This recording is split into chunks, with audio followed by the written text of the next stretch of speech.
కూలీ చేతికి ఎంత పోతుంది అన్న లెక్క ఉండదు. సో ఇవేవి ఉండకుండా, అకౌంటబిలిటీనే లేకుండా కేవలం కార్పొరేట్లకు మేలు చేసేటట్టుగా, కాంట్రాక్టర్లకు మేలు చేసేటట్టుగా ఈ పథకాన్ని తయారు చేస్తున్నారు. ఇది అన్యాయం కాదా?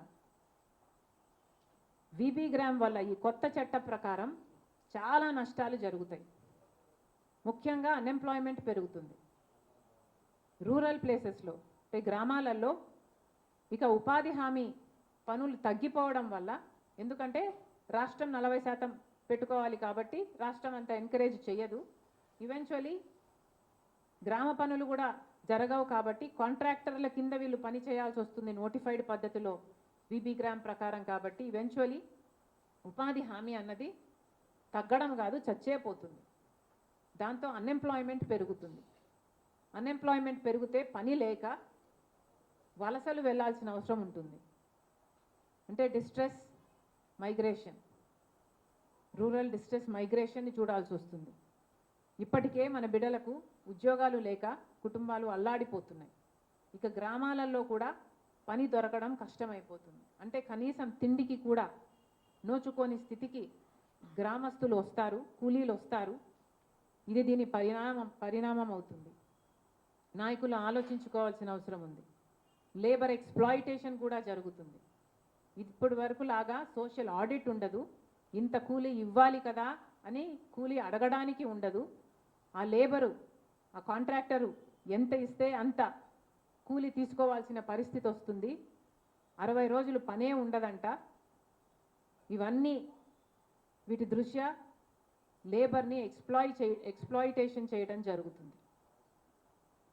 బానిస వ్యవస్థ తయారయ్యేటట్టు చేస్తున్నారు వీళ్ళు. ఇది ఎక్కడి న్యాయమని అడుగుతున్నాం. అందుకే కాంగ్రెస్ పార్టీ ఈ విధానాన్ని వ్యతిరేకిస్తుంది.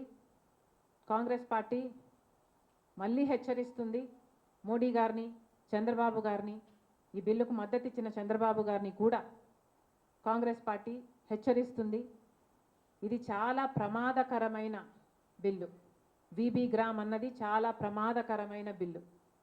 పేదవాడికి ఆసరాగా నిలబడిన MNREGA, Mahatma Gandhi national rural employment guarantee యాక్ట్ని మీరు ఖూనీ చేసి ఏదైతే మోడీ గారికి బానిసల్లాగా మారి ఈ కొత్త బిల్లుకి మీరు మద్దతు ఇచ్చారో, ఇది మన రూరల్ వ్యవస్థని, గ్రామ వ్యవస్థని ఖూనీ చేస్తుంది. ఎందుకంటే ఇప్పటి నుంచి గ్రామాలలో ఏ పవరు ఉండదు, వాళ్ళకు అధికారం ఉండదు, వాళ్ళకు ప్రాధాన్యత ఉండదు.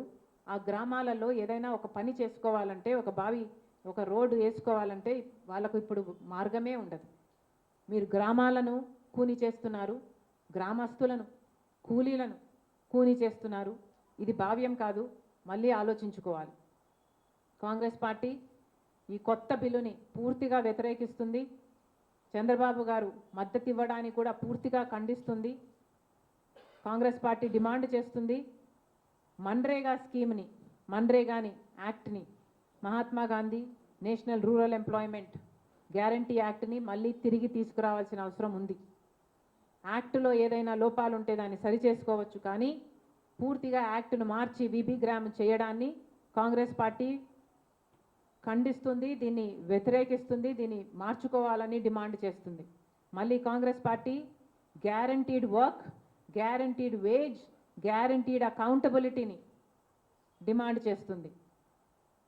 నేషనల్ మినిమం వేజ్గా 400 రూపాయలు ప్రతిరోజు కూలీకి ఇచ్చేటట్టుగా యాక్ట్లో చేర్చాలని కూడా మన్రేగా యాక్ట్ని మళ్ళీ తీసుకురావాలి. ఈ కొత్త యాక్ట్ని రివోక్ చేయాలని కాంగ్రెస్ పార్టీ డిమాండ్ చేస్తుంది. మన్రేగాని పక్కన పెట్టినందుకు గాను, మన్రేగాని తొలగిస్తున్నందుకు గాను కాంగ్రెస్ పార్టీ ఇప్పటికే రాహుల్ గాంధీ గారి నాయకత్వంలో పెద్ద ఎత్తున ఉద్యమం మొదలుపెట్టింది.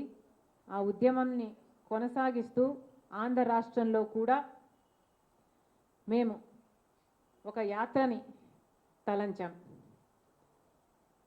ఫిబ్రవరి 2వ తేదీకి 20 ఏళ్ళు అవుతుంది మన్రేగాని ప్రవేశపెట్టి. ఫిబ్రవరి 2వ తేదీన 20 ఏళ్ళు అవుతుంది. ఫిబ్రవరి 2, 2006లో రాజశేఖర్ రెడ్డి గారు, సోనియా గాంధీ గారి నాయకత్వంలో, మన్మోహన్ సింగ్ గారి సమక్షంలో ఇది లాంచ్ చేయడం జరిగింది. ఈ 2వ తేదీకి 20 ఏళ్ళు అవుతుంది. ఏ బండ్లపల్లిలో అయితే వాళ్ళు లాంచ్ చేశారో అదే బండ్లపల్లి నుంచి మేము ఒక యాత్ర మొదలు పెట్టాలని తలంచాం. ఇది ప్రతి జిల్లా ద్వారా ఎన్నో గ్రామ పంచాయతీలను టచ్ చేసుకుంటూ పూర్తి రాష్ట్రమంతా పర్యటన చేసేటట్టుగా ఈ యాత్ర ఉంటుంది. దాన్ని నేనే 2వ తేదీ నుంచి చేయబోతున్నాను.